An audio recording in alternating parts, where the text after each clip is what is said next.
start recording this right. Okay. Okay, I'm just trying to look where the heck I can get to my thing that I need to. Files. Where? Here we go, here we go. Desktop. Oh, come on. Let me see, go back and see if I can do it that way. Sorry, guys. I'm just trying to find how to share. Loleta, Krige. Good afternoon, gentlemen. It's absolutely fantastic to have all of you with us. I'm just going to go through the whole eligibility process that we have started to make it easy for all of us. And by all means, you are can ask me questions as we carry on. I hope I can control this thing a bit better than last time. Let me just go to the next slide. There we go. So if we start, let me maybe put it a bit higher up for you guys. Oops, see, there we go. I know I'm going to make a mess of this. Let me just get there. Right, there we go. Okay, so if we start looking at actual fact before we start selecting players or get players to play wheelchair basketball, we need to look at who can play actually wheelchair basketball to make it easy for all of us. So what we need to do, the player must have what they call a health condition that leads to an eligible impairment. And the impairment must be permanent and will have to meet certain minimum eligibility criteria. Now, to put it in plain English, because I'm using very big words, the person that wants to play wheelchair basketball must have a diagnosis that leads to, in the olden days, we speak about a disability. We now talk about the impairment, a disability in the lower limbs. That is actually what we need to look at if you look at putting it in plain language for you guys. So a person must have an opportunity to reach the top of his game, and that's why we try to make the competition fair and equal through classification. Okay, if we look at the disability, what we talk about in the past, but we talk now about the impairment, so we need to start using the right terminology from the beginning. It must be permanent. It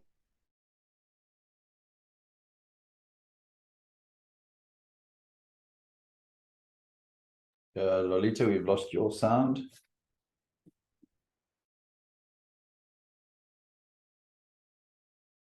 measurements, scans, x-rays, and everything like that.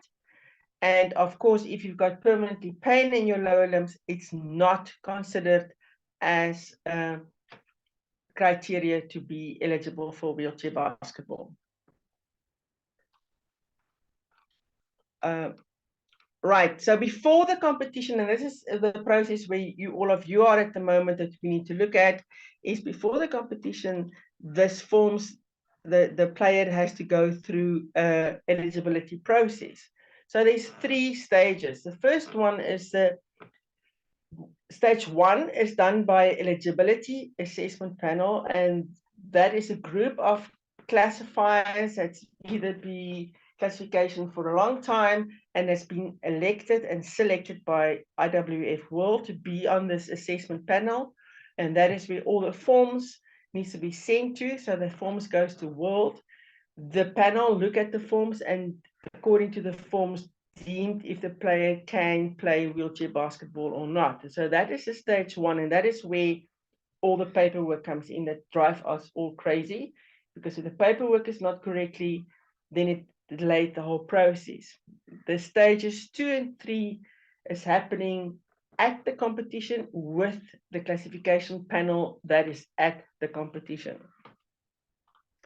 Right, so the rules say that stage 1 must be completed before the competition, 3 months before the competition. So in other words, we must make sure that all that forms are with IWBF World 3 to 4 months before the competition to allow and to give the eligibility panel a chance to go through the documentation and to deem the player eligible to play. So then the IWBF World will send a letter to the country to say, these players are declared eligible, they can move on to stage 2 and 3 at the next competition. And we must wait for that letter. And if we do not have that letter before the competition and the player arrives at the competition, we cannot continue with classification of that player. So you wasted all your money, energy, and whatever to bring that player to the competition. So whatever you do is try to get all your players whenever and as soon as you can to go through the paper exercise to get that letter to declare that they are eligible to play. All right, and this is the dreaded form, what we call the medical diagnostic form or the MDF form. And I will go through how to fill in this form. And this form can be filled in by your medical doctor, your coach, or your physiotherapist, or your occupational therapist, or the sports person that's involved with the team.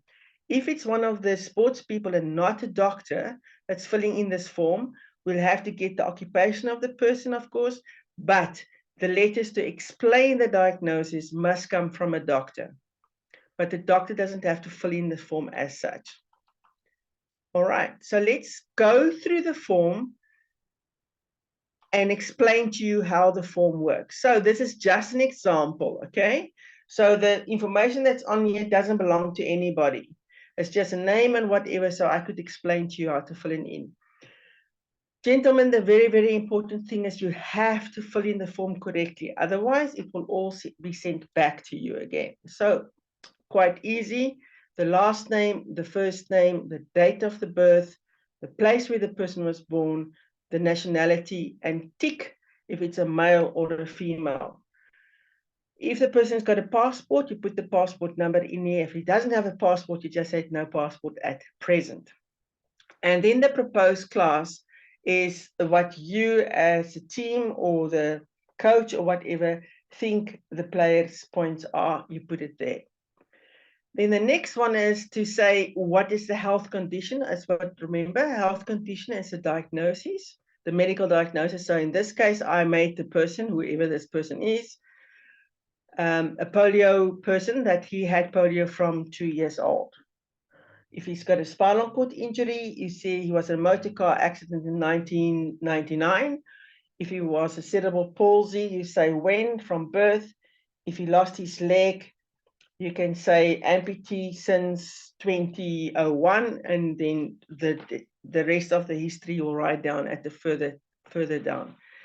Then the thing about what impairment, in other words, what is wrong with a person. If it's a polio, we only tick impaired muscle power. In other words, you look at what disability or impairment is the main thing that makes this person disabled and allow him to play wheelchair basketball. So if the person has lost his limb and he's an amputee, you will only tick limb deficiency or limb loss. You don't tick anything else. If there's a leg length problem, you just put leg length problem. You do not tick everything else. So try to only tick one thing that is relevant to that diagnosis to make it easy for you guys. Then the next thing is you need to say if it's a permanent disability or is it stable. And some people, it's permanent, but it's not stable. The person will have progressive weakness, and we put tick progressiveness for that. If the person had a disability during birth, we tick permanent, and we tick congenital or birth defect. Here I put down just a chronological what happened to the player.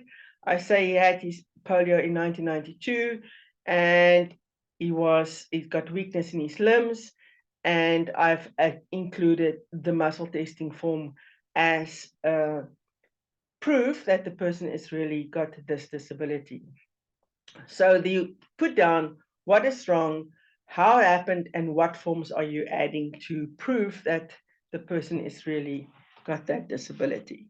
This is first page of the MDF form. On the second page is just important, and this is very, very important, what I'm saying here. You need to confirm that the above information is correct. You have to tick that, because if it's not ticked, they will send the forms back to you. I just used myself as an example that I was a person that filled in the forms. My name, I'm a classifier, I'm an occupational therapist. The date when I filled in the form, I signed the form, and I proposed the class and I signed the form. The next bit is where the player needs to put his or her name down. The player needs to read that, and the player, or if it's a junior, the guardian of the player has to sign the form and to put the date on. So that's the easy part. Then, if we start to look at what additional information we require to prove that the person is really disabled or the person's got this impairment, we look at, I hope you understand what means spinal cord injury. So quite often your spinal cord injuries will have impaired muscle power, so they've got muscle weakness, and sometimes they've got deformities that they can't extend their leg, but that is not actually the main problem. The main problem is a muscle that is weak. So you can add x-rays to show the spinal cord injury if it is available. If it's not available, it's not the end of the world. The important thing is that the muscle power assessment must be done. So you can do the Asia scale. The doctors will know what that is to prove a spinal cord injury. If you do not have that, you can draw up a muscle testing form. You can fill in the muscle testing form that's done by your physio or your biokinetics or even your occupational therapist. So that will show that the person's got weakness in his or her legs. Okay. That is for your spinal cord injuries. You will use the muscle power. For your amputations, or when there's a problem with a limb, he's been born with a funny arm or a funny leg, that's limb deficiencies, what we got there. Then I suggest that you take a photo of the player without his prosthesis, sitting maybe in the wheelchair, or if the person can stand, they can stand. Take a photo to show where the amputation is so they can see it clearly. You can take a photo with or without the prosthesis if he's got it. Important is that you measure the length of the stump, and you can put that also on the form where you put the diagnosis. Very, very important to make it easier for all concerned. If you take a photo of the player, let the player maybe have in his hand or her hand his passport to indicate that this is really the person in the photo that is applying to play wheelchair basketball, so that they do not get confused. Okay.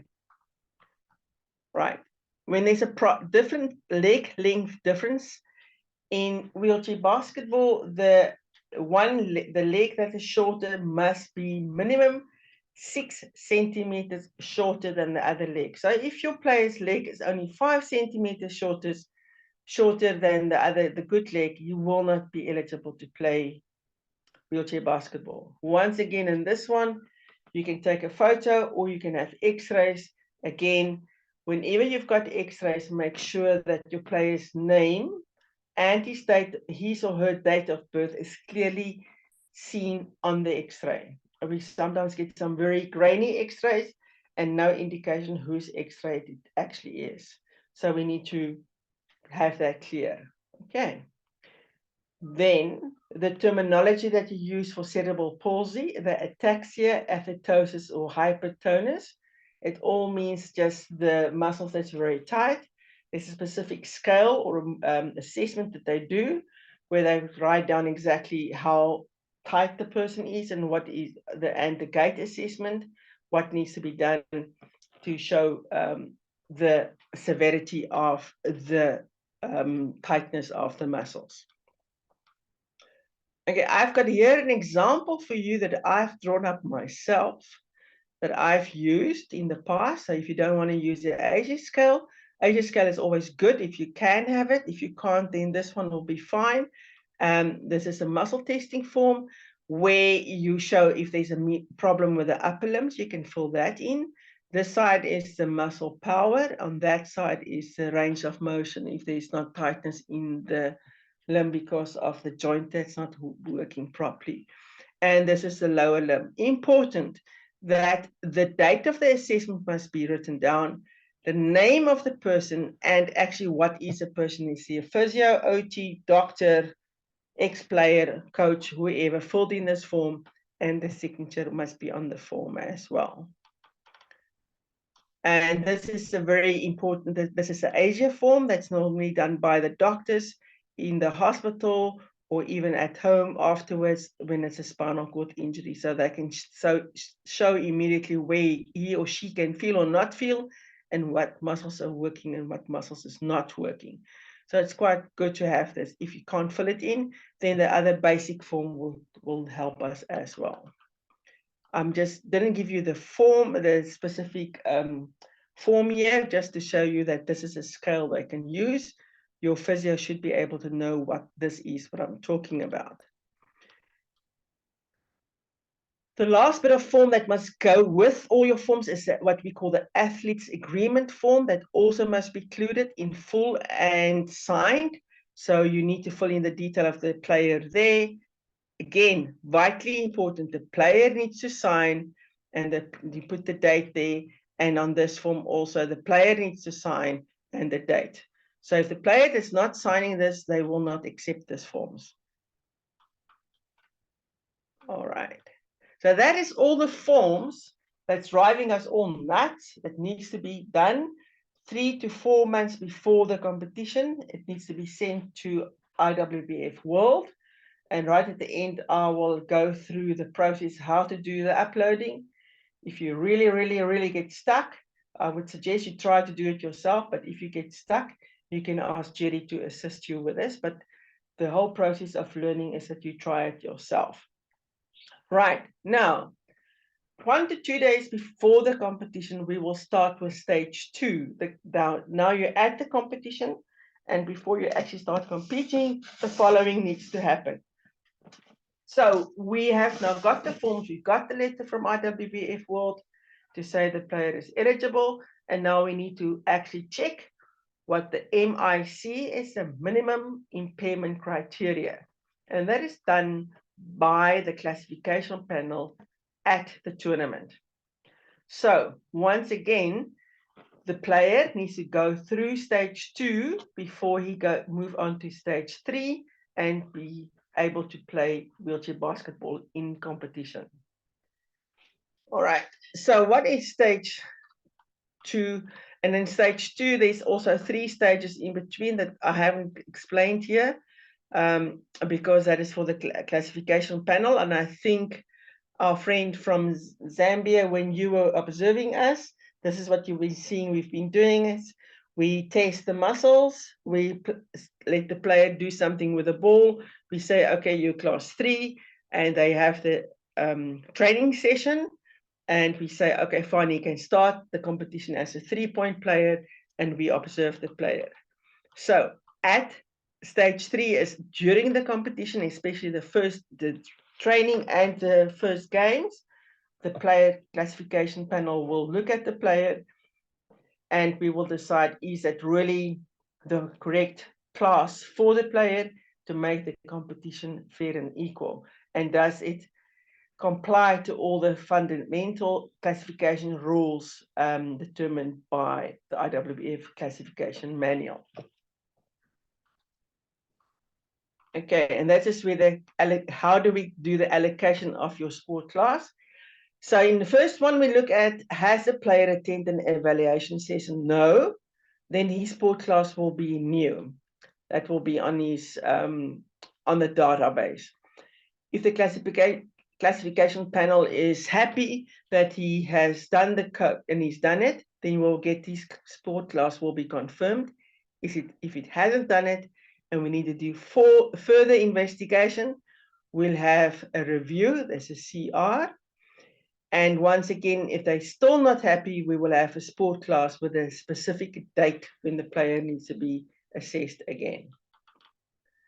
Now, if we look at how do the rest of the things do, is we've got the paperwork. It's all done correctly. We can move to stage 2 and stage 2B and 2C. And the player then will go to have his classes done during the observation and the training, and he will be eligible to play wheelchair basketball. If he hasn't done any of these, he's not eligible and he cannot get a class. He needs to go through these two before he can get a class that he can play the game. Before I move on, is there any questions at this stage?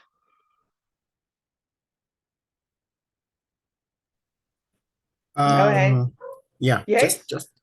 just a question. Probably if you could go back to slide 7. Yeah. Slide 7, and then we look at, I didn't get you clearly. Sure, What is- sure, no problem, 7. I'm so glad Jerry put the numbers here for us. Oh, Here yeah, we go. okay, yeah, Okay, yeah. yeah. This is the form, and then yeah. I explained to you the form, exactly how the form needs to be filled in. Yes, you did. But my question is on proposed the sport class. Yes. I didn't get you clearly what you said. Okay, what I mean by that is, when you select your team, you as a team will say, I think the player is a 2-pointer. That is the points that you put down there. And here on the second page, you say that class that I've put down there was proposed by the coach, and the coach signed that he said the player is a class 2. It's just that we can get an indication who said the player is a 1, 2, 3, or a 3.5. Okay, I get you. Does that make sense? Yeah, it's clear now. Because you know that the coaches always say, he's a 1. And the player is actually a 3. So we don't want you to look like you don't know what you're talking about. We want to know who has proposed the class. Okay. Sure. And then if it's somebody that should know better, we can actually then talk to that person and explain to them where the mistake was and to train them to be a better classifier. Then it's just to give an indication what points we're looking at. Sure. Okay. Yeah, Okay. that's clear. Thank you. All right. Pleasure. Any other questions?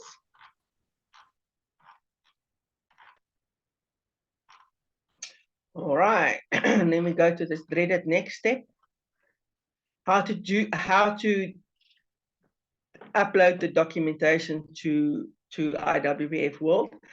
I am not so good with this. It's more Jerry's area of expertise, but I will go through it for you. We've got to have this form where if you've got 20 players in your country, okay, and there's 20 players that need to be assessed for the future, you put all their names and all the information that's asked at the top of the form that needs to be filled in, you fill in that. Okay. So both your countries has had nobody on the database at the moment, I think. I can be wrong. Maybe Zambia, you've got some players on the database. I haven't checked lately. No, they haven't. Neither Tanzania nor Zambia, no. Okay, so you will have a list of, you will put your list of players there. So that is what Jerry will call your long list. So you put your long list down, and that is the paperwork that you're sending up to World. And then World will say to you, okay, they will give your player a number, and we will continue with that. So where there's a question of number 2, there's no, if you are playing for Zambia, your code for your country is ZAM, I think. Tanzania, I think, is TAZ, I'm not sure. But if the player has never been classified before, he will not have a number that you can fill in there. All right, so now once you've done a list like this. Lol, sorry, just to come in there. So yeah. last night, the federations were sent the confirmations and the long list, as well as an example of the short list was attached to that email. So they should be able to understand what I'm talking about. Correct. Great, yeah. Thanks, Jerry. Then, so we've got now that list. Okay, so we will make that list and we put that must go up to what we call the player classification world database. So massive big words, but it just means it needs to go to world. And all the other documentation must be done in the Excel sheet and must play exactly with your players. Okay, so please make a separate list for your men on one side and your ladies on another list. Don't mix them up. All right. So once you've done that list, put the players that in the same order, the forms. Then, so if player number 1 is Richard, and player number 2 is Jean, and player number 3 is Abdallah, you put the forms in that order as well to make it easier for you to upload it. Otherwise, you get confused. And make once again sure that everything has been filled in before you start sending the forms. Sorry, Loleta, Leonard has got his hand up. Yeah, Leonard?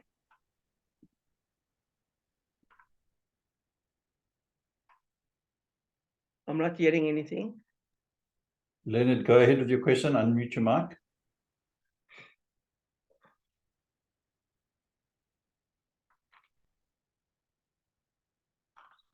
Okay, go ahead, Loleta.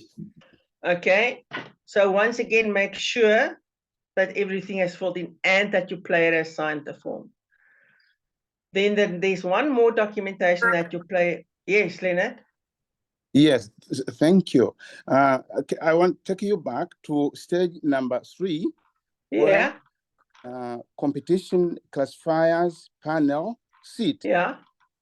Yes. I just want to know whether when the competition classifiers do not approve players, maybe 1 player or 2.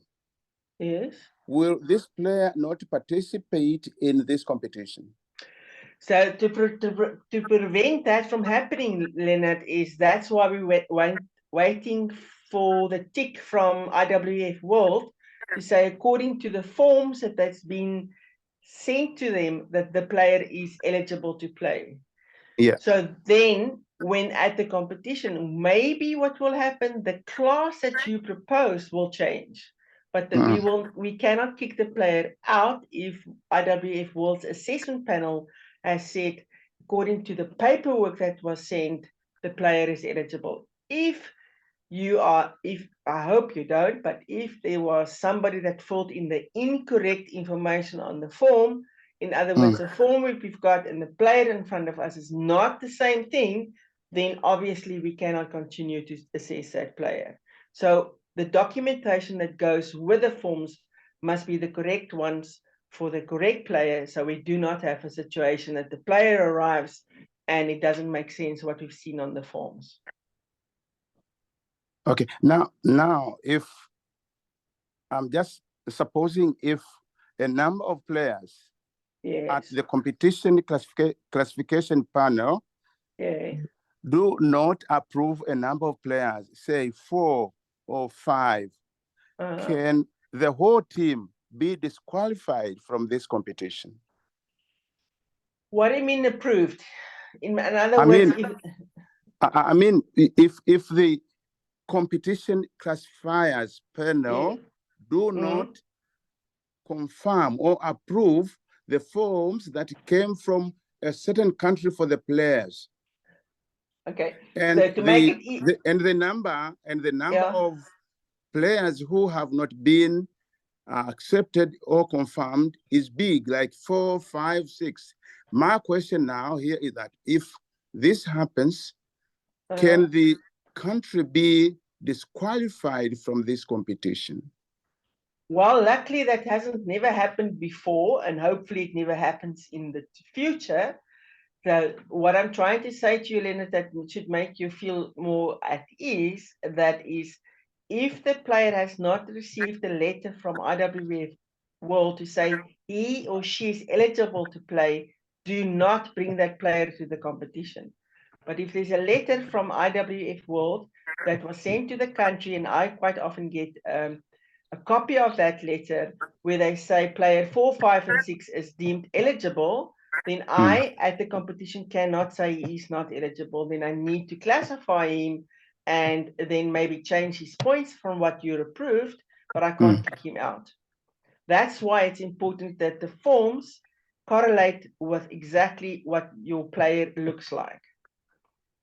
Okay. Cool. Cool, Loleta, cool. All right. So Thanks. what I'm trying to say in a nice way, do not lie on the forms. Right. Okay. Yeah. Sorry about that, but to be quite blunt, do not lie on the forms. Okay. Right. Yeah, yeah. We catch them all out, so we don't want to do that. Okay. Yes, yes. Yeah, yeah. All right. Sorry, Lol, just Correct. to come in here. Also, with the forms, be quite clear on what your first name and your surname is. I know a lot of the French-speaking countries don't, and the Arabic guys don't have. You know, they battle with what a first name and so your first name is called the given name, and your surname, we refer to surname as obviously your family name. Family name. So that's Yes. quite important, because yes, so as Lolita's quite right, the teams arrive, they arrive, and then we say, no, this player's not here, but they have done it, but they've mixed up the surname and the first name, and it's quite a challenge sometimes to be able to figure it out from the office side. And you must understand that, you know, I'm getting, and Lolita's getting, all the different countries from Africa sending their forms. So to be able to track it it's a you know, difficult exercise. Yeah. Right. Cool. All right. We've got to where the data protection form that the player will fill in. Then the email address where you need to send all your documentations is operations.classification@iwbf.org. Okay. Right. Now, and how? sorry, once again, Yeah. sorry. I'm actually No going to problem. ask that when you do that I get copied in on that, because then I can also, from my side, you know, just make sure that everything's on track. And if you really get stuck, then I can assist as well. All right. Now, Jerry has in this put it nicely in this PowerPoint presentation how to fill in the forms and how to send the forms to IWBF World. Leonard, you want to ask a question?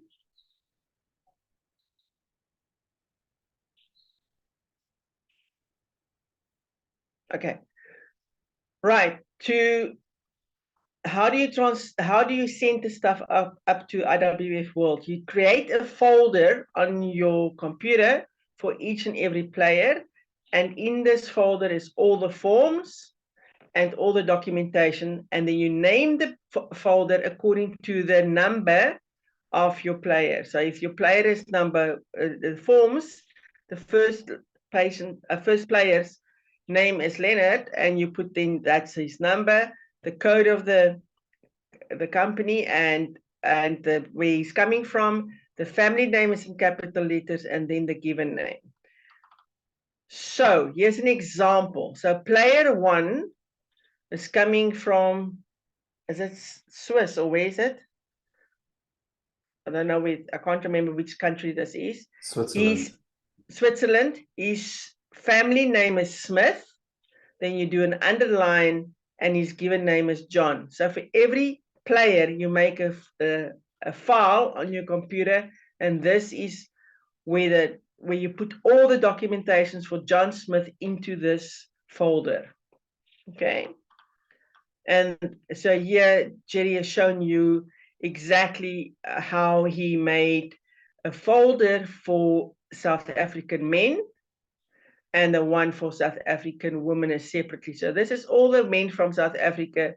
Number 1 is from South Africa. His family name is Retief, and his given name is Marcus. So when you go to Marcus, then you will see that all the documentation for Marcus is in that folder. And then you can send it up. There's different ways of doing it, and the best way to do it is this one. So you can get to IWBF World, you make compress or zip the file, and they give you a link. You send to your operations, they can send you a link, and you just upload separate email, and you send all the information. He will give you a password and everything like that. Okay. Or you can do it this way. So they will explain to you which one they're doing. All right. Now that is all about paperwork. Thank you very much. Is there any questions regarding the paperwork?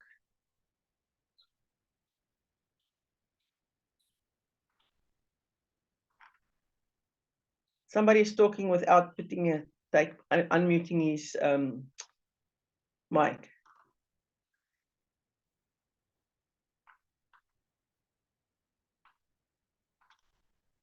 Jerry, can you see who wants to talk?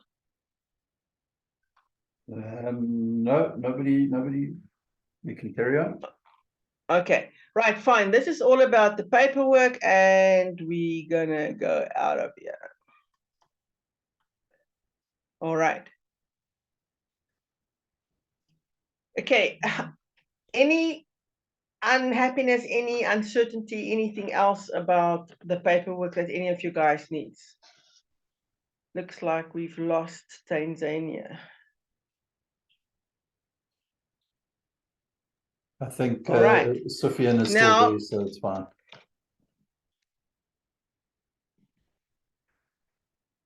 I see somebody here. Okay. Now, can I go ahead, or do you want a 3-minute break?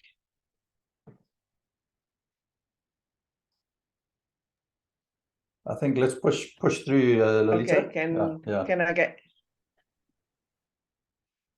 Okay, let's go. Let me just try to find again where the freak did I do it last. Okay, just bear with me.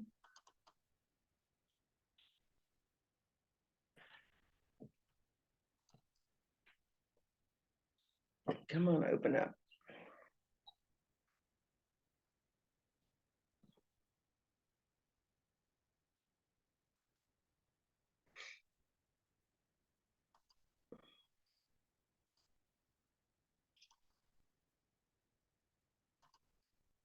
All right, slideshow.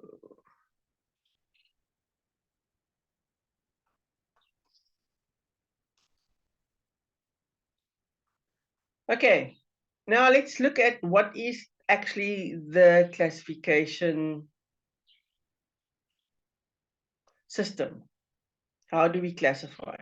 Now, there's a whole history about the classification. It was created by Horst Kandel in Germany, and as you can see, many years ago, in 1982. And then Phil Craven, Bernard Cubario, John Perriman, they developed another system, the original system. And then in 2022, we've got a complete the new rules and manual has been put up onto the IWBF website. The actual classification process and how we look at the player and how we classify the player has not changed. The only thing that's changed was this additional documentation to verify the eligibility and the minimum impairment of our players.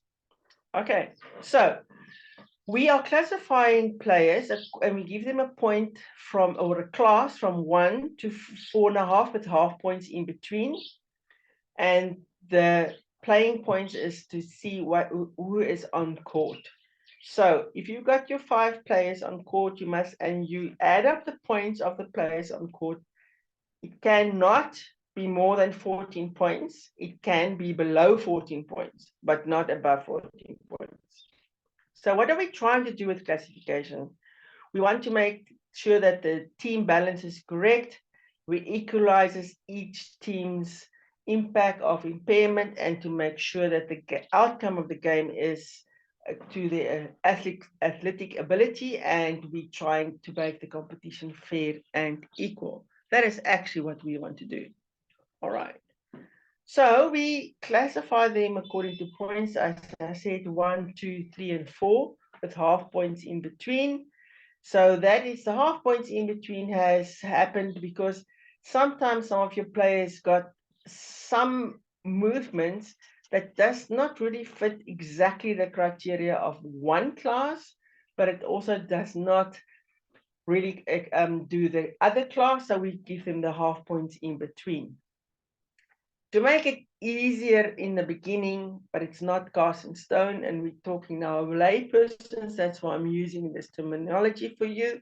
But if you've got a player that's a paraplegic, that's somebody with a spinal cord injury, You can't, very seldom they will be a 3-pointer or 4-pointer. They normally will be from a 1 to 2.5 pointers.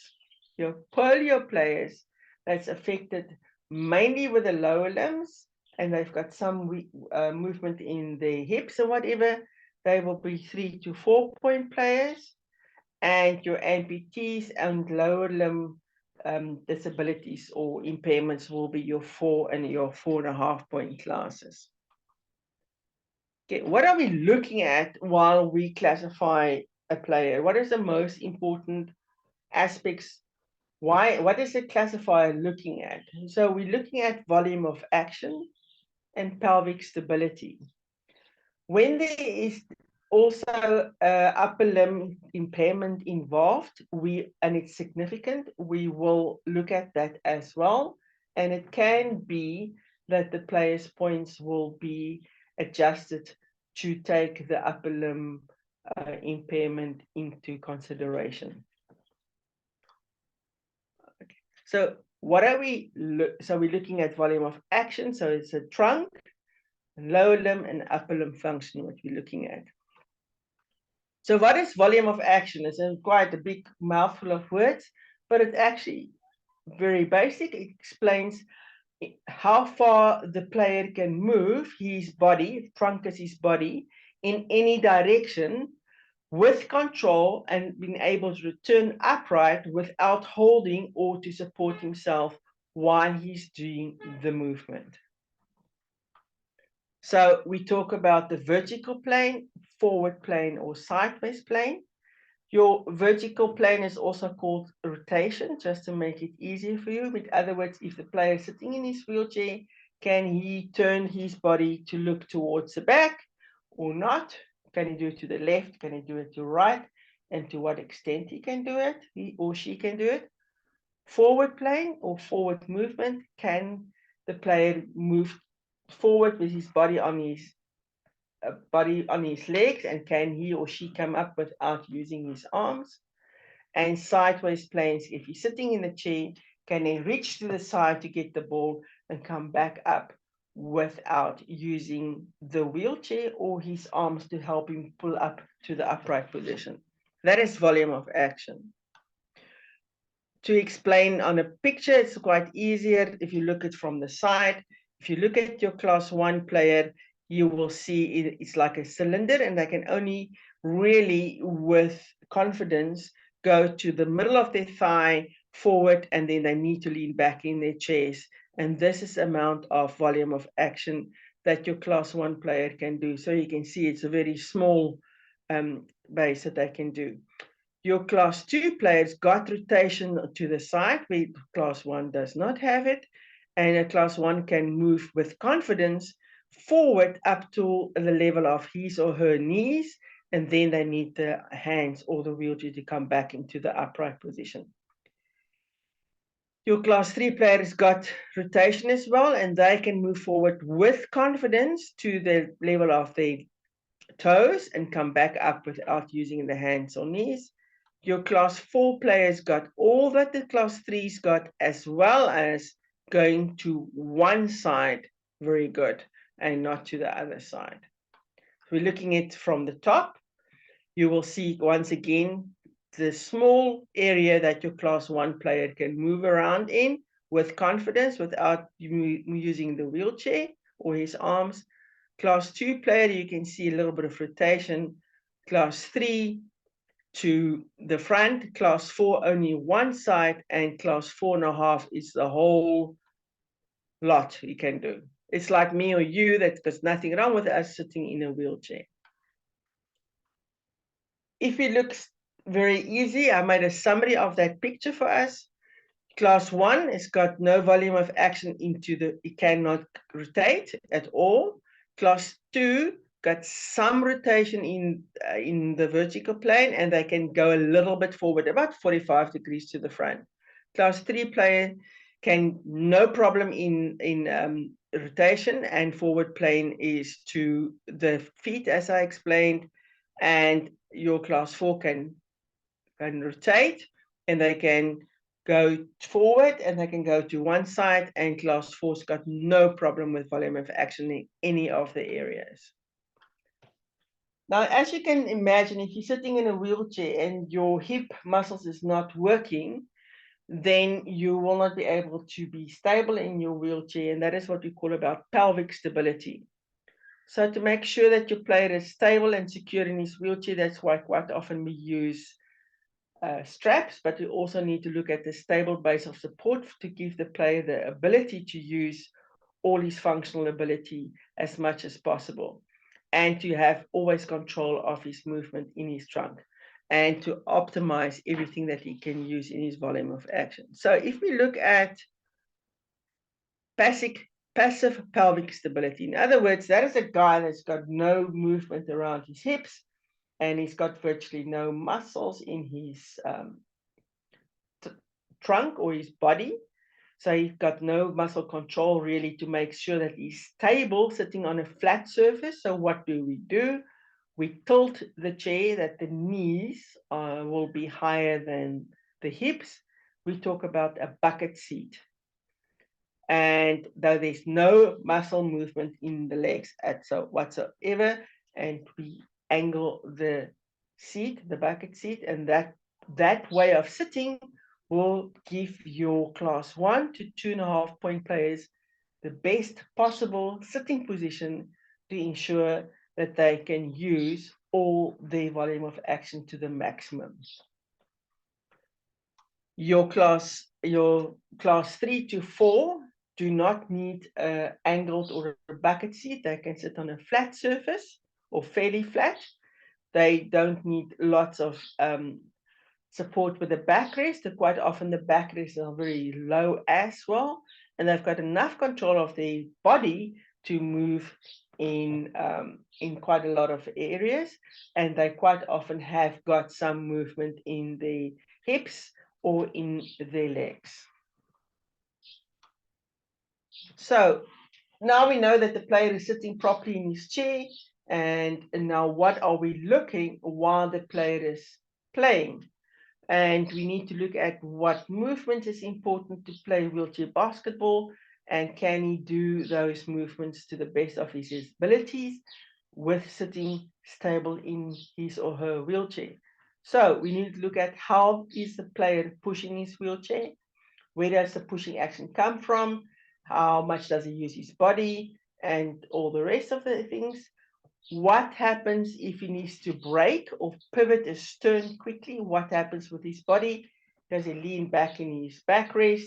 Is he able to control the chair using his hips? And so forth. What happens? How is he able to pass the ball? Can he use both hands? Can he rotate his body? And what's happening? And catching, can he catch the ball in front of his knees, or does he wait for the ball to land on his lap so he can control the ball like that? What happens when he's shooting? Does he need to lean back in his wheelchair? Does it a quick movement? Is he able to turn his body to shoot? What's happening while he's shooting? And the same thing when he's trying to rebound the ball. Is he leaning back in his chair, or can he go forward and catch a ball far in front or to the side?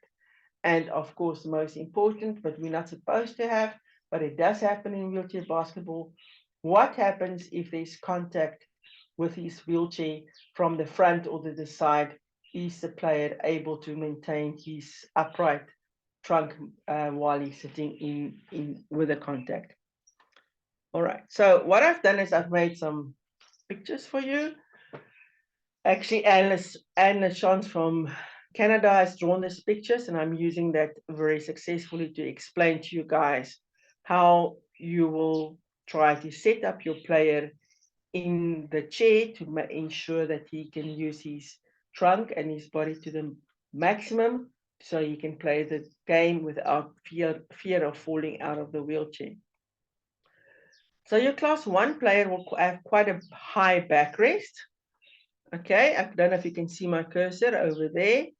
Quite often your class 1 players will have an abdominal strap. As I've explained already, the knees are higher than the hips. He will have a strap over his thighs, around his legs, and quite often to anchor his feet onto the chair as well.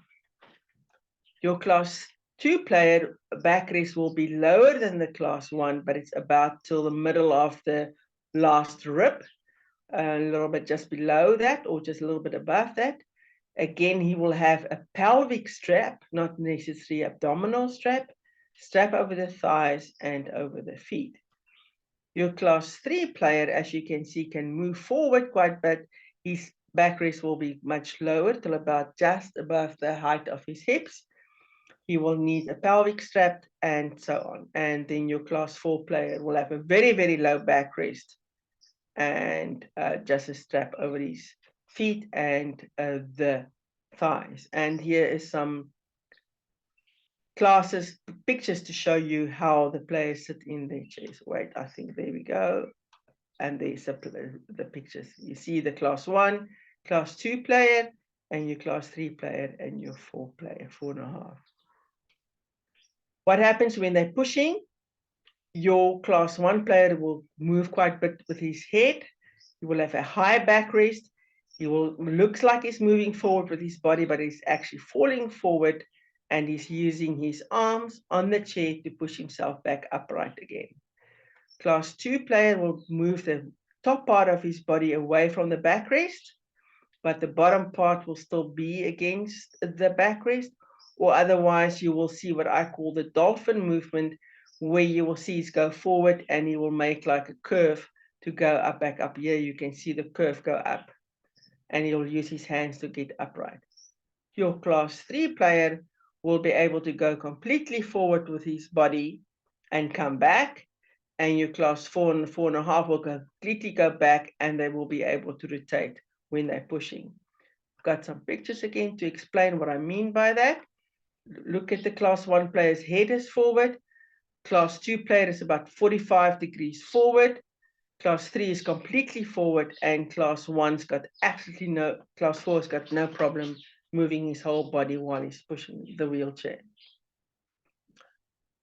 Then we look at what happens with passing. As you can see, once again, your class 1 player will use his head to maintain his balance. He's got a high backrest. He will hold on to the wheelchair when you do a one-hand pass. When you're doing a two-hand pass, he will actually fall forward and lose control of his body. Class 2 player will push his lower back into the chair to give a two-hand pass, and he can do a slight bit of rotation when he's doing a one-hand pass, where class 1 player will just push it forward. No rotation is happening there. Class 3 player will, with a two-hand pass, go forward as if he wants to follow the ball, and he will go far back and actually use his body and his arm to get the power behind when he's passing the ball with one hand. And your class 4 and 4.5, no problem with taking the ball there, turn around and pass the ball, and can even get the ball from the side to pass the ball.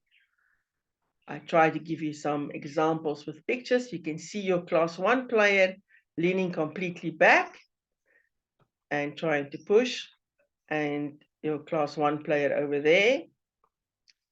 Okay. And your class 3 and your 4.5. Contact with contact, class 1 player will lose control over to the front, and he will fall back like that. You need to push back up. Class 2 player will have difficulty if there is any contact from the side. You will not be able to control it. You will have slight control from the front, but once again, he will need to push himself back upright. Class 3, when there's contact from the front, he will be able to control it, but when there's contact from the side, he will need his arms to pull him back up. 4, and class 4, if there's any contact from class 4.5, any contact, he's able to control his trunk. Class 4, he will have contact from the one side, he will be able to control it, but if it's from his weak side, he will lose control. Once again, you see your class 1 player at contact from the side, and he does fall forward. Your class 2 player has got problem with contact from the front. Your class 3 player can get some contact from the side and be able to get up. Class 4, this guy knocked him, no problem. I just move my hips and off I go. Shooting, your class 1 player will lean completely back in his chair. And when he's shooting, he will go quickly up and quickly down and be able to shoot like that. Your class 2 player will, the top part of his body will move a little bit away from the chair. But once again, the shooting, the one arm will be higher than the other arm. And there will be slight rotation, but the bottom part of his back will be against the backrest of the chair. Your class 3 player will look as if he wants to join the ball going forward and to fall into the basket, and he will have rotation and be able to put the ball. Class 4 and 4.5, no problem, go as far forward as they can and do complete rotation and put the ball into the basket without holding onto the wheelchair at all. Yes, can you see how the class 1 player throws a head back to control her balance, to enable her to shoot the ball. Class 2 player leaning back in the wheelchair. Class 3 player can do a slight rotation and throw, and class 4 player and 4.5 can move out of the control of the wheelchair, completely away from the wheelchair and being able to shoot the ball. All right, I'm not going to go for that now, not that. Is there any questions?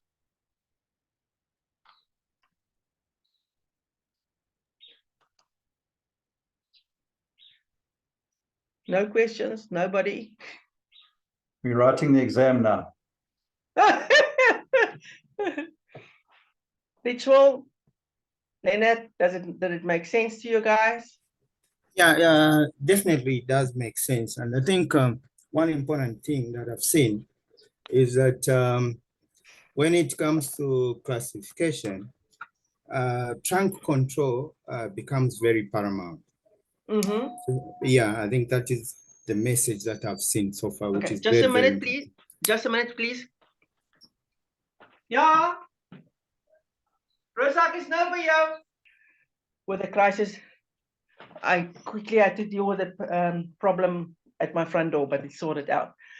Leonard, as you rightly said, the trunk does play a big role, but we also need to look at your class 3 players and 4.5 players that quite often use their legs to maintain the upright position as well as to change the direction of the chair. But we can see that very clearly while they're playing, so it shouldn't be a problem. Yeah, thank you so much. I'm sorry that I had to run away. Sorry about that. Okay, anything else?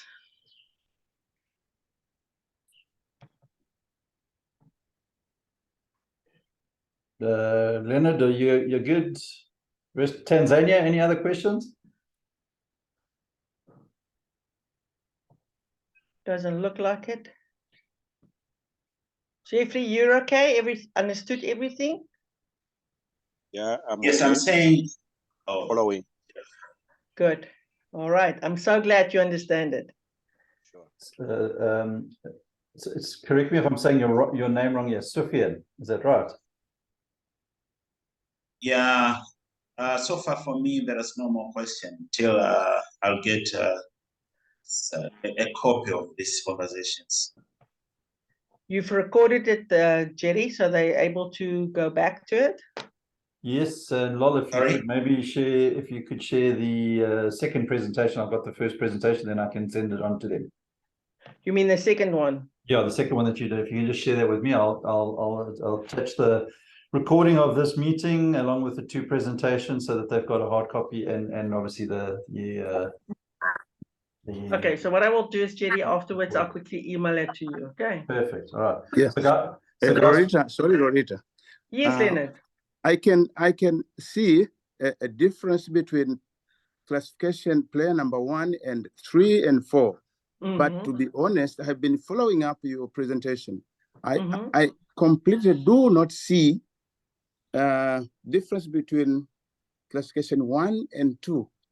Okay, the big difference between a 1 and a 2 is the class 1 player's got no rotation. So the class 1 player cannot rotate his body at all. So if you see a player moving away from his backrest and he can turn his shoulders, then he's not a 1-point player, then he's a 2-point player. So that's a big That is the main difference between a 1 and a 2 is a rotation that's happening. If there's active rotation, don't get confused, because some players are so clever, they use their arms and their arms in their body, so it looks like they're rotating, but actually they're pulling themselves around.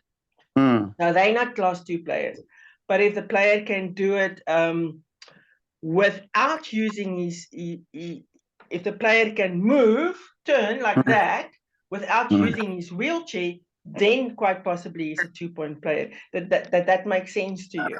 So your class 1 player will do this, and your class 2 player, when he's pushing his chair, I call it the dolphin action. He will see his body is doing this action. Okay. And if you see this movement in the player, you can see this active movement at the top, and the bottom is weakness in his trunk. So he's doing this. So I call them the dolphins. Okay. If they do a fast break, you will see the dolphin coming through. That's your class 2 players.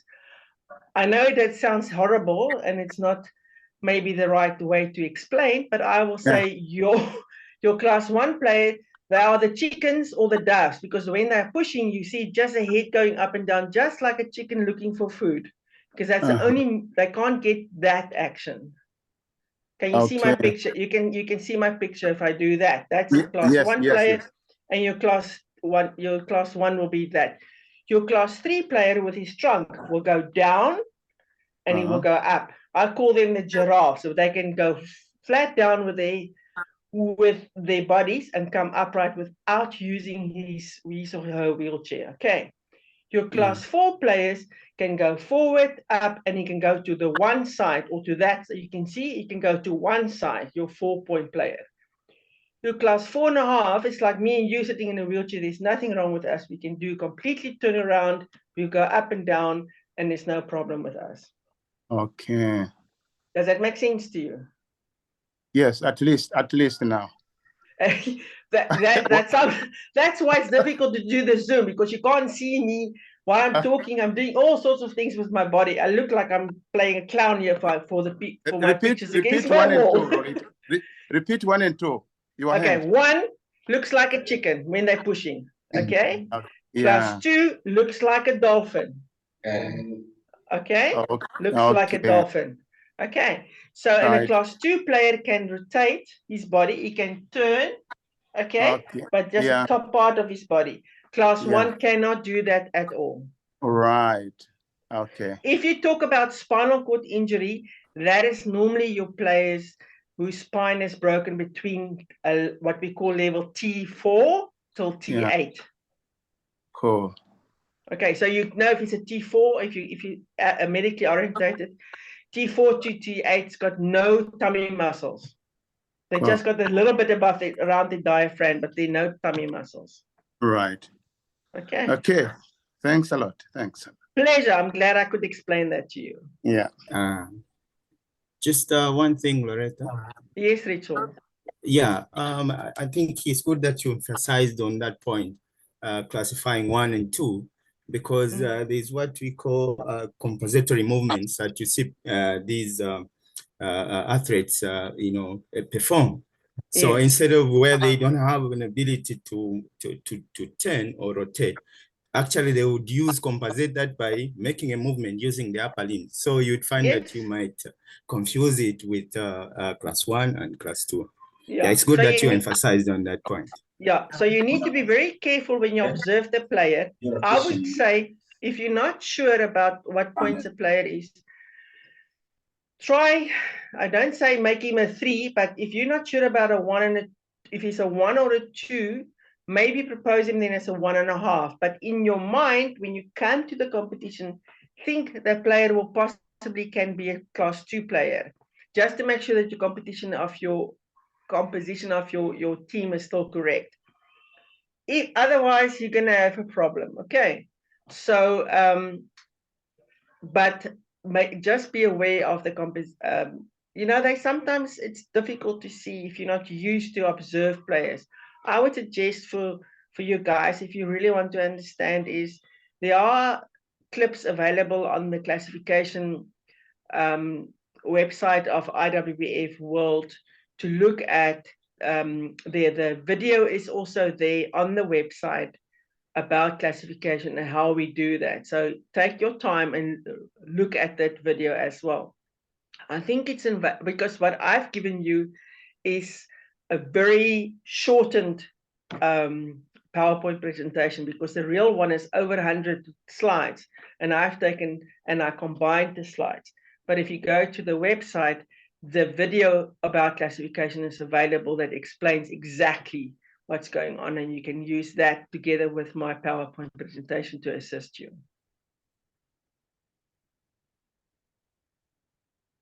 Jerry, are you showing us something? Yeah, just can you hear me?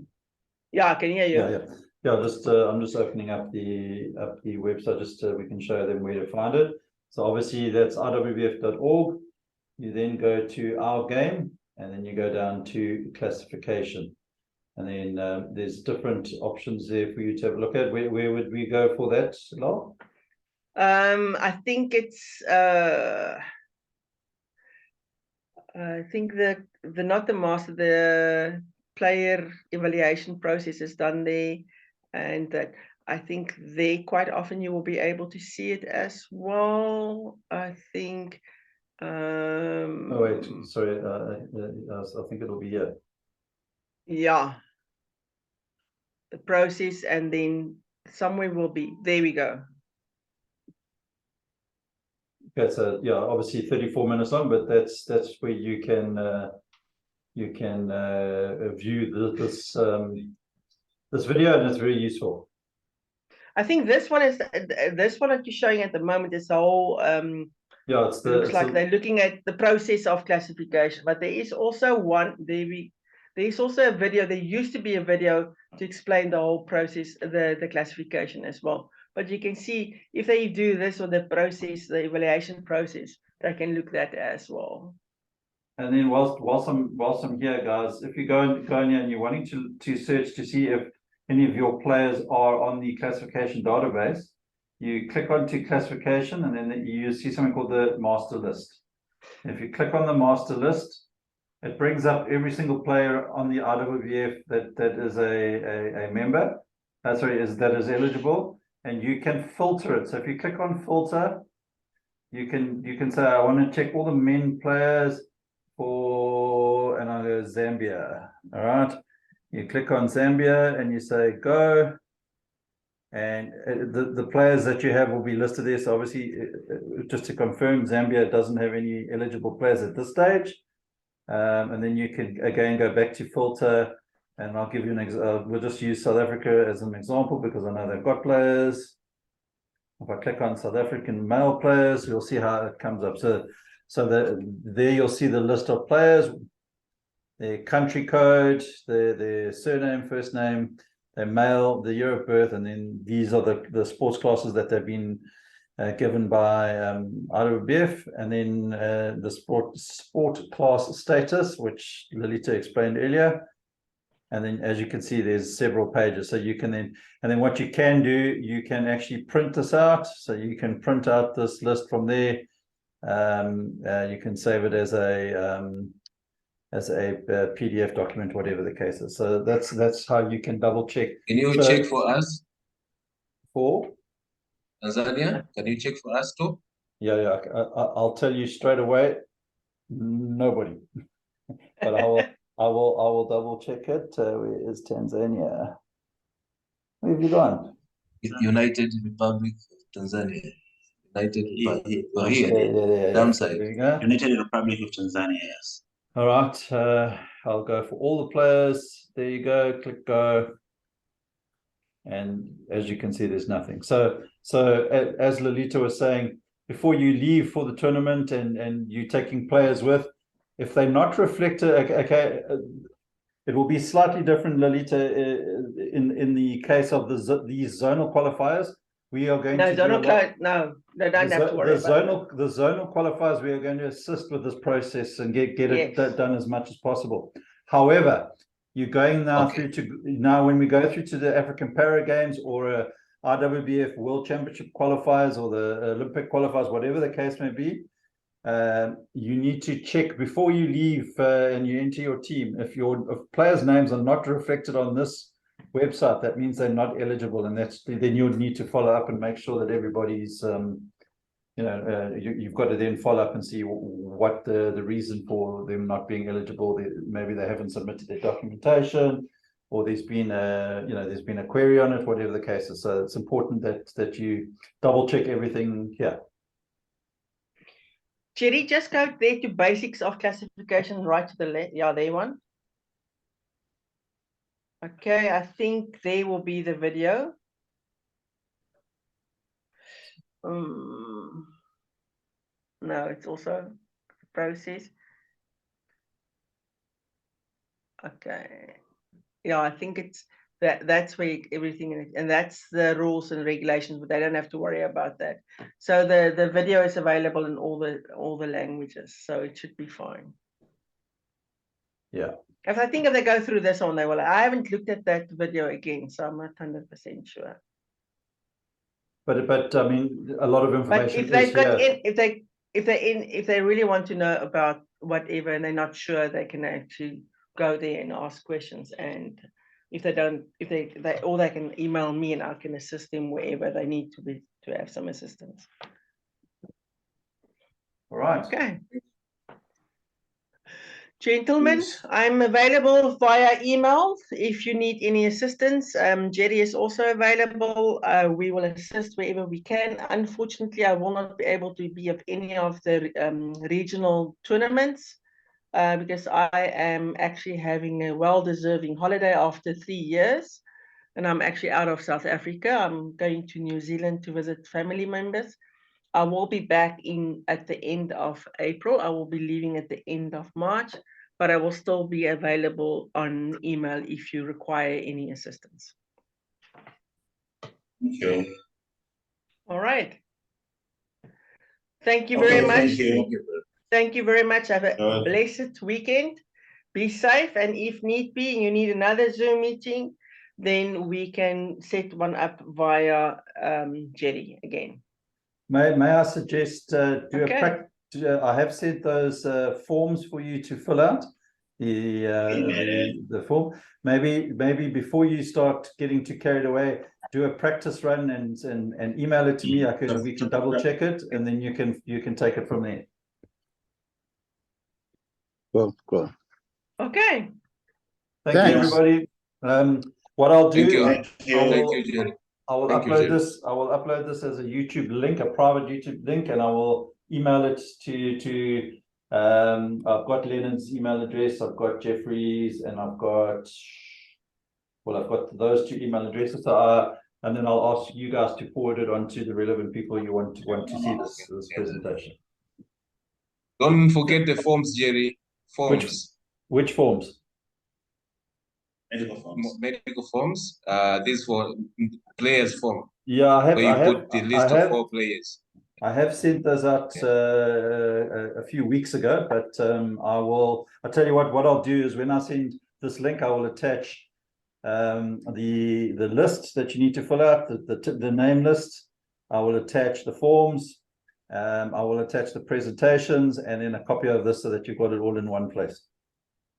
I will email you the last one just now, Jerry. Perfect. All right. Okay. So guys, by hopefully within the next hour, you should have that in your inbox. Okay. Jerry, too, also the terms and conditions, for the hosting. I've said, sorry for interrupting this. Have you checked your emails today? Because I sent it out last night. Actually, no, apologies. I sent it out this morning. Yeah, it went out this morning. Okay. If you check your emails and it's not there, please let me know. I'll resend it, and I can also attach it to your WhatsApp. Okay, thank you. Gentlemen, Jerry, so this morning, Jerry, this morning I did to send for the Eastern Zone. I did send two emails. One was the hosting, and the other one was an email that included Tanzania and Kenya with the information on the actual tournament. So just make sure you got 2 emails from me. Okay, I'll check. I'll recheck. All right. Jerry, before you go. Yeah, no problem. our certificates, the coaching course in Johannesburg. We haven't Yes. received it. I'll follow up on that. I think the delay was just from the final approval from Coach Trooper. So I'll just follow up on that, but it will be done shortly. Good. Gentlemen, thank you very much for once again that you had the foresight to ask for this workshop. I really, really appreciate it, and I hope to meet you one day face to face. Be safe and take care of yourself. Thank you. Thank you, everybody. Thank you. Thank you. Bye-bye. Bye. Bye now. Bye.